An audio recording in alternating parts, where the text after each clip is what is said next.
turafise amabivable ibinyobwa bitandukanye harimo aloe vera harimo yitwa berry nectar turafise yitwa freedom turafise yitwa bits and peaches n'yitwa fabe izo ziri mu binyobwa.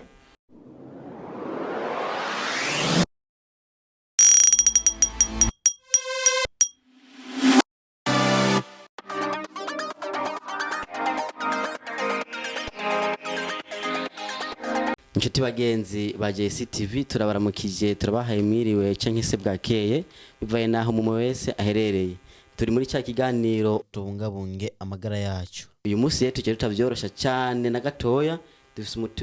umutumire witeka kumbure tutaravuga menshi umugabo atariso ntimuvuga mu izina reka tumuhe yivugire kumbure arambutse n'abashitsi. Karibu. Ndabaramukije abakurikirana ibiganiro vya JCTV mwese aho muherereye abo bushobora kuba ari mu gitondo canke ku mugoroba abari mu gitondo mwaramutse abari ku mugoroba mwiriwe. Hanyuma jewe umutumire nitwa manager Eric Nifasha nsanzwe nkora utwanje nkorana na societe ikomeye cyane nemera yitwa Forever Living Product aho nsanzwe ndumuaja wa marketing. Murakoze cyane nibaza ko byinshi mwamaze kuvyumva kuri we ariko kandi sumuntu asanzwe ni umuntu w'umumanager. None tutakurambiye tukakubaza eske iyo company yanyu isanzwe ikora iki ikorera hehe? Murakoze cyane ni societe ikomeye cyane kandi nemera iri kurahindura ubuzima bw'abantu barenga miliyoni 9 ku isi. Yego. Yakomotse muri Etats-Unis aho bita muri Amerika yatanguye tariki 13 z'ukwezi kwa gatanu mu 1978. Ni societe ikomeye isanzwe ikora ibijanye n'ingaburo. Abantu benshi tuvuze ingaburo ntibumva ico arico ikora ibijanye na nutrition ikora amasupplément alimentaire. Turafise yatandukanye rero ni societe iri kurahindura ubuzima bw'abantu iri kuranabafasha kubungabunga amagara bakoresheje ingaburo kubera ko abantu benshi muri iki gihe tugezemwo ni vyiza ko yo kwihereza ingaburo kuko ivyo dufungura ntibiba kwije vyankeneko. Murakoze cyane. Turumva ko iyo societe itahereye hano mu gihugu cyacu Burundi ariko kandi yaramaze kwashika. Mbega yo bimaze gukorera muri Amerika no mu Burundi gusa cyangwa se irafise ubundi burere isanzwe ikoreramo? Mbega aho musanzwe mukorera hoho abantu barabakira baramaze kubamenya bigenda neza? Murakoze. Ni societe ikomeye cyane navuze ko yatanguye kera. Societe irinzi ikora imyaka irenga 40 ni societe iba ikomeye cyane. Yatanguriye muri Amerika igenda iragura ija mu bindi bihugu hirya no hino nongaha mu Burundi wacu yarahashitse irahamaze imyaka irenga 13. Urumva ko ari societe ikomeye cyane kandi aha mu Burundi abantu barayihurumbiye bariko barakorana nayo cyane cyane urwaruka n'abakuze ntibakumira ikorana na bose kubera ko ibijanye n'ingaburo bikeneye umuntu kuva kivuka gushika n'umusaza wari wese arazikeneye. Rero abo bantu bose ntibakumira kuko n'ivyibategurira bose irabibaha. Hama ikorana n'abantu bakwije imyaka 18 ko nibo barekuriwe gukora ibikorwa kwisi hose mu makungu mu Burundi urazi ko nta muntu arekuriwe gukora igikorwa adakwije imyaka 18. Rero irarekurira umuntu wese akwije imyaka 18 gukorana nayo canke kuba umupartenere wayo ahari hose. Rero nanje ndi umwe mu bapartenere nkaba mu distributeur ari independant wa produit yayo ikaba ari na societe rero isanzwe ifasha abajene kugira ngo bashobore kuronka igikorwa bakora na cane cane mu iki gihe isi hari ubushomeri. Irahimiriza abajene kugira ngo bashobore kuza bakorane nayo ibereke ukuntu bashobora gukora bashobora kudevelopa urudandazwa rwabo ubwo twita urudandazwa rw'umuhora canke ico twita marketing de réseau canke MLM multi level marketing. No kuvuga ni societe iri kwirahimiriza abajene kugira ico bakoze ubwabo.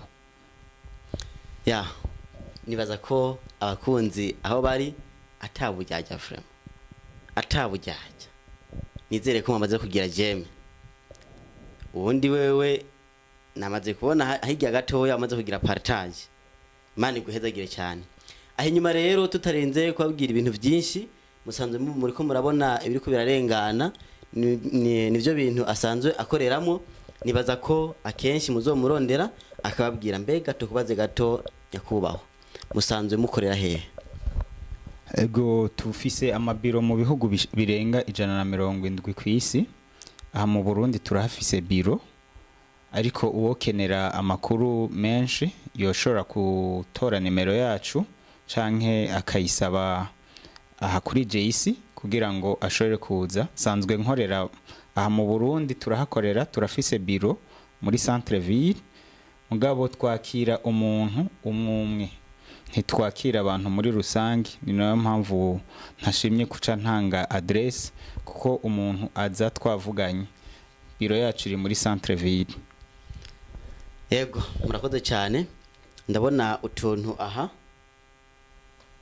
mengo ducyatifike ko utuntu tudushugwe sinzi twari two ndabona nakabido hajya mbega utwo tuntu dusigura iki umuntu yodukoresha gute murakoze cyane hano kubera ko igihe mwadutumira ntitwashoye kuzana ibintu byose ngabo hariho duke nashoye kuzana muri byinshi dufise hano iruhande yanje ndafise akabido iyi ni ingaburo yitwa aloe vera gel ni ingaburo ikomeye cyane ivuye mu gitegwa ca aloe hano kandi ndafise n'izindi nka forever bipollen ndafise hajya hirya umuti w'amenyo ukomeye cyane uvuye muri aloe witwa forever bright tooth gel turafise n'akantu bita aloe lips tumwe basiga ku munwa twari tumenyereye ari n'abadada gusa badukoresha mugabo buri muntu wese afise umunwa arashobora gusigako nakalo kameze neza gashobora gutuma ku muntu haguma habomvye kandi karashobora no gukora ibindi bikorwa rero ahanini no musi nibaza ko nobabwira ahanini kubijanye n'amaproduit dufise muri rusange turafise amabivable ibinyobwa bitandukanye harimo aloe vera harimo yitwa berry nectar turafise yitwa freedom turafise yitwa bits and peaches nitwa fabe izo ziri mu binyobwa turafise amabivable ibinyobwa bitandukanye harimo aloe vera harimo yitwa berry nectar turafise yitwa freedom turafise yitwa bits and peaches nitwa fabe izo ziri mu binyobwa turafise amabivable ibinyobwa bitandukanye harimo aloe vera harimo yitwa berry nectar turafise yitwa freedom turafise yitwa bits and peaches nitwa fabe izo ziri mu binyobwa hama turafise n'izindi zikora ibijanye na nutrition zivuye mu vyamwa mu mboga no mu bindi bitegwa bitandukanye aho zishobora gufasha umubiri w'umuntu kwiyubaka ukaguma umeze neza turafise n'amaproduit avuye mu buki izo twita bee products muri izo turafise mwiyi yitwa bee pollen ari nayo iri multivitamin irimwo n'amasel minero irubaka umubiri kaduza systeme immunitaire turafise n'amaprograme urabona ko abantu benshi ubu aragenda agiye gushonesha agapantaro kiwe canke agiye gusonesha ikanzu yiwe ugasanga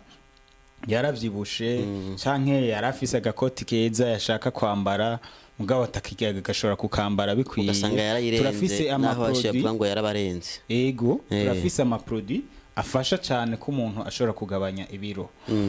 ahama umuntu akagira taye yifuza akagira forme nziza nkuko ayishaka izo turafise izo twita weight management muri izo hariyo yitwa C9 niyo guhera ko turafise izitwa F15 turafise izitwa Vito 5 kumbe nzobegera n'amaproduit meza asanzwe kandi yoza n'umubiri agakuramwo ubucafu umuntu akagamera neza turafise rero n'ayandi maproduit ku bantu bashaka gusa neza turafise amaproduit nk'amaproduit yo kurukoba amasabuni nkagiye buno bwose bwaca bugenda ugombye kubikora nukuri byokoreka kandi umuntu atahinduye n'urukoba rwawe ukaguma usa neza kuko nta wifuza gusa nabi nta utoshima gusa neza turafise amaproduit naturel umuntu ashobora kwisiga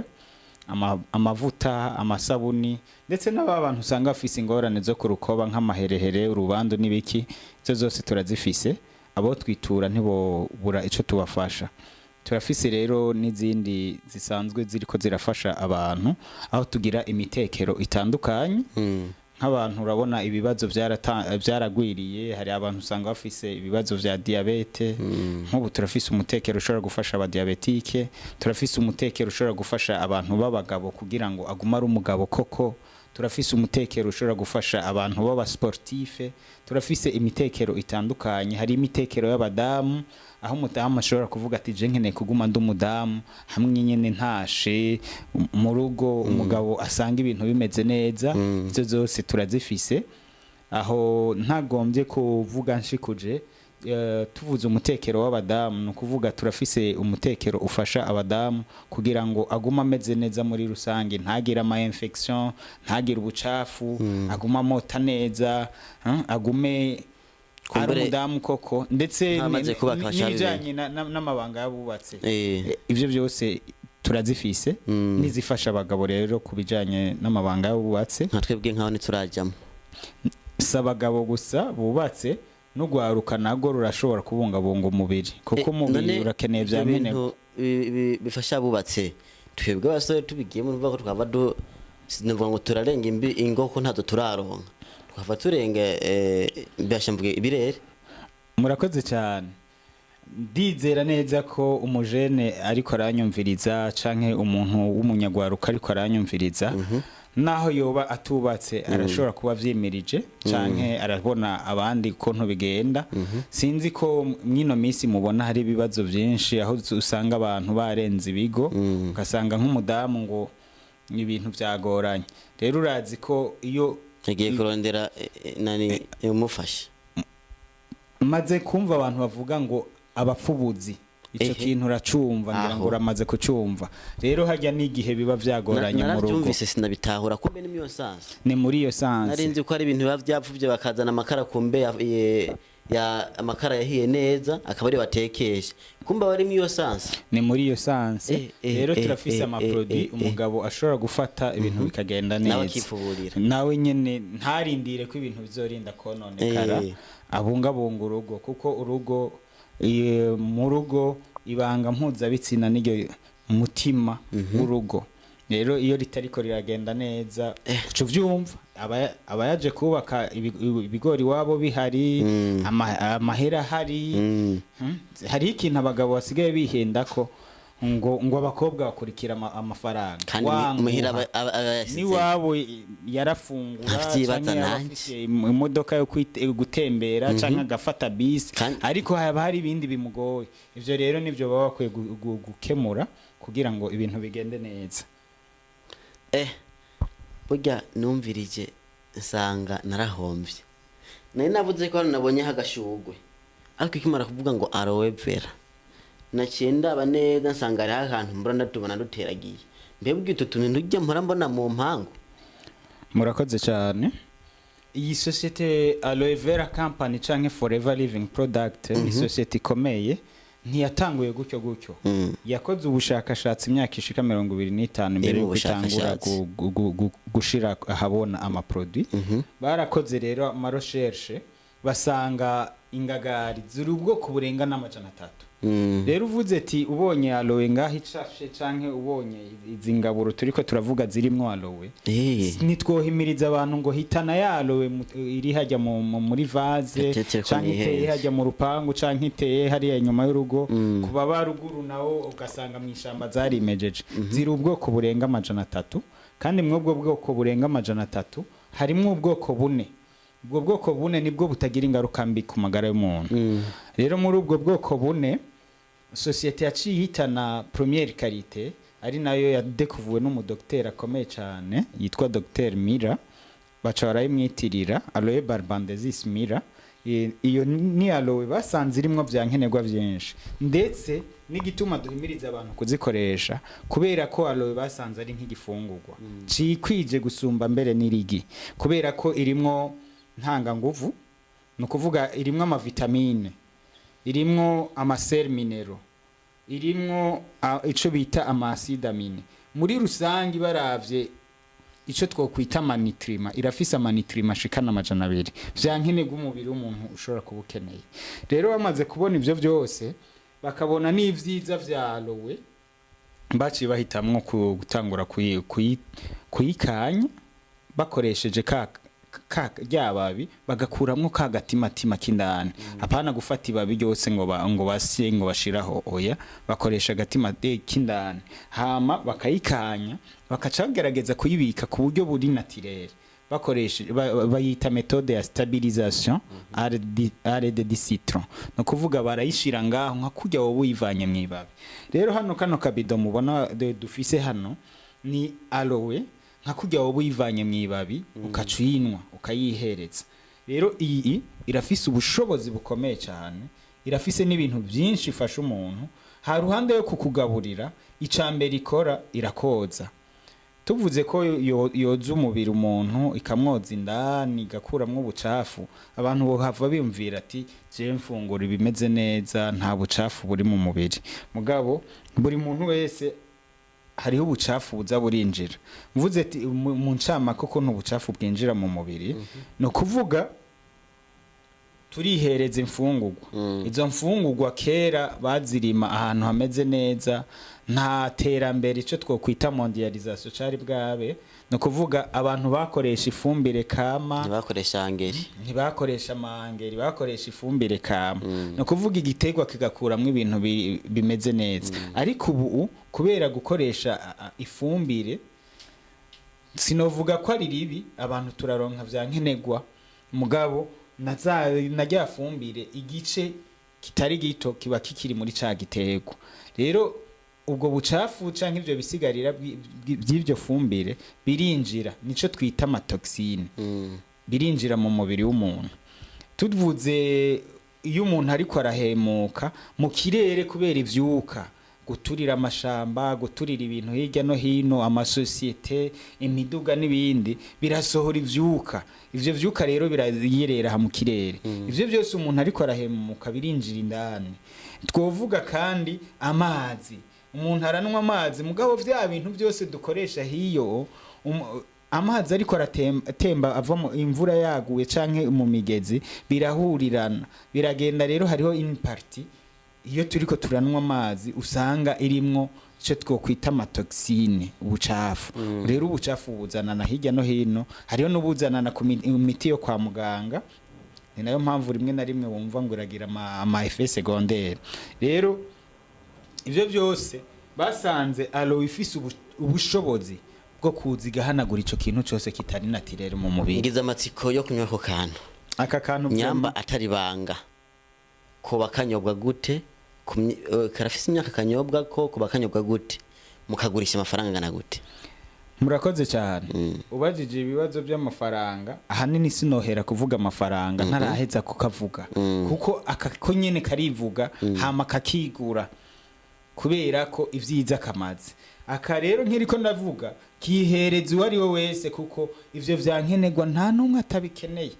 yaba umwana kivuka gushika ku musaza arakeneye vya bintu nakubwira ya maseri minero ya vitamine ivyo byose nivyo abakeneye nivyo aba ariko ararondera muri aka kabito kandi nta muntu adahura n'ubwo bucafu ngo ashobore koza umubiri wiwe akoresheje kwihereza kakalo rero mu kukihereza urashobora kugira prisiniki utari bwagakoreshe na rimwe akakanwa akakalowe nko mwiza ukaba wakamaze ukacunwa amazi no kuvuga vya bihimba vyihoka byose kacaka vyoza kuva ku munwa gushika isohoke karahoza kakazibura umubiri yama constipation kwa kuzurinda kwa kumva ibirungurira ivyo byose ikakabikora uvuze ko umuntu yakanywa nko mwisaka bakamaze ku munsi ugafata nk'utungana gute ku munsi nishobora kurenza akabido kamwe aho n'igihe ari ryambere canke nk'umuntu yari isumu nuko mwagumye mumbaza tubazo ntaravuga ivyiza vyako umuntu yari isumu canke bimwe twita ishano canke yagomvye kwiyahura kiha ya miti nk'imbeba canke iki akaba akakari hafi umuntu akakamuramiza karabinetraliza bice bisohoka karabinetraliza hama umuntu agasigara ari muzima rero hari abantu bariko baraduca mu myanya y'intoki kubera amashari urabona mwiki gihe abantu si benshi baba bafise ubuzi hirya no hino abonye n'uwaronse avuga ati nta kuntu no rondera ibintu nanje nkashikira hajya usanga rero abantu benshi bariko barakoresha ibintu bitandukanye hariho n'abaje gukoresha imiti itandukanye mugabo nako karashobora kubikora ivyo kagasukura umubiri w'umuntu akamera neza. Ikindi nuko karaduza abasoda w'umubiri, karaduza systeme immunitaire. Ukuvuga kakubaka n'umubiri, umuntu akihereza asa neza. Saka gusa hariho n'izindi nka kurya bariko barazibona, hariho nyinshi mu binyobwa zifasha no kubaka urukoba. Karafasha gutuma umuntu asa neza. Hama kagatuma amaserire yirogenera. Ukuvuga amaserire mashasha yiyubaka nk'abantu bakunda kugwaragurika kabakihereje bica bigenda neza. Nigeze kubona umuntu yakunze kunywa utuyoga twinshi ugasanga nyoye icupa rimwe araborewe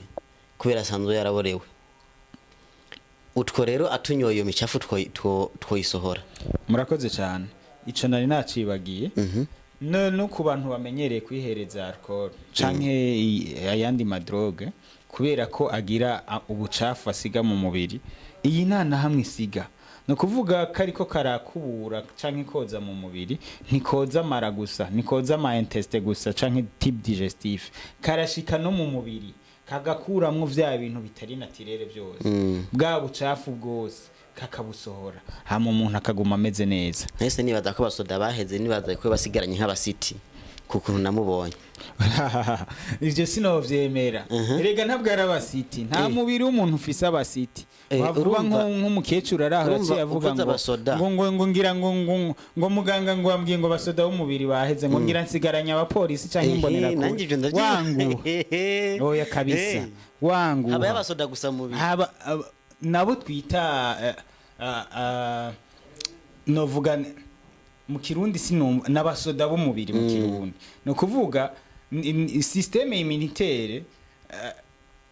igizwe nabo basoda bo mubiri no kuvuga badakomeye haje akagwara kariko kose karaguhitana haje n'ubucafu bwari bwo bwose urashobora kuba buguhitanye. Rero igihe wihereje aloe vera umubiri wawe uriyubaka neza byankene gubukeneye biba bihari ukaguma umeze neza. Rero muri byinshi novuga iyi irakeneye abari bo bose abana abakuze abatama ku muntu ayikeneye cyane. Rero ni umuntu agikomeye umuntu agikomeye ni wayikeneye kubera ko umaze kugwara ntubucihereje kamwe kuko umuntu agikomeye urashobora kwihereza akarahuri canke 20 ml ku munsi ukabuhejeje ukacurenza kwa amazi mugabo aramaze guhwera ucukura wisheke yose umaze kononekara kusanasana urumva bica bisaba ko unatwishe wihereza iyi canke ukihereza n'izindi kugira ngo bifashanye kuba ku mubiri izutafashe zose muri make bivanye n'ico kibazo umuntu aba afise. Yego tubashimire cyane Eric. Murakoze cyane. Nizere ko ikindi gihe twasubiye kubatumira muzogaruka nukuri nzoza ndetse nzobabwira n'ibindi byinshi ngaha nibaza ko nimwadukundira umwanya ukaboneka nta kabuza tutatoza. Oteye akamo akahe ugwaruka ruko ruragukurikirana? Ugwaruka ruriko ruradukurikirana akamo no batera ntogenda ntavuze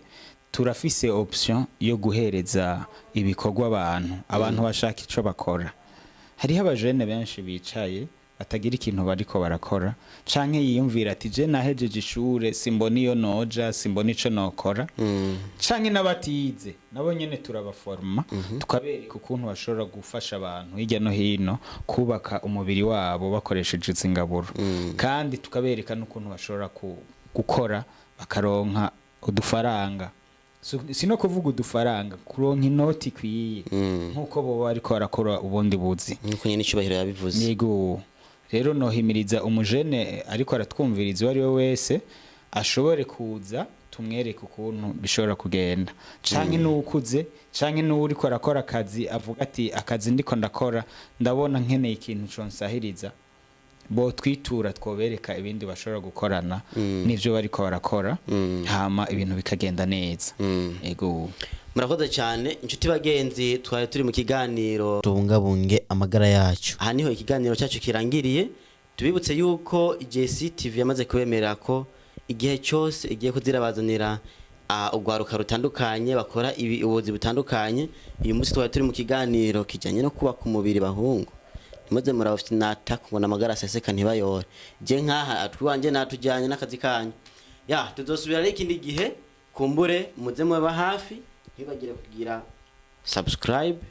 share na commentaire, turazisoma. Ibyo bitagenze neza turashobora kubikosora muri izo commentaire zanyu, hanyuma ibyagenze neza navyo mukabitubwira, kuko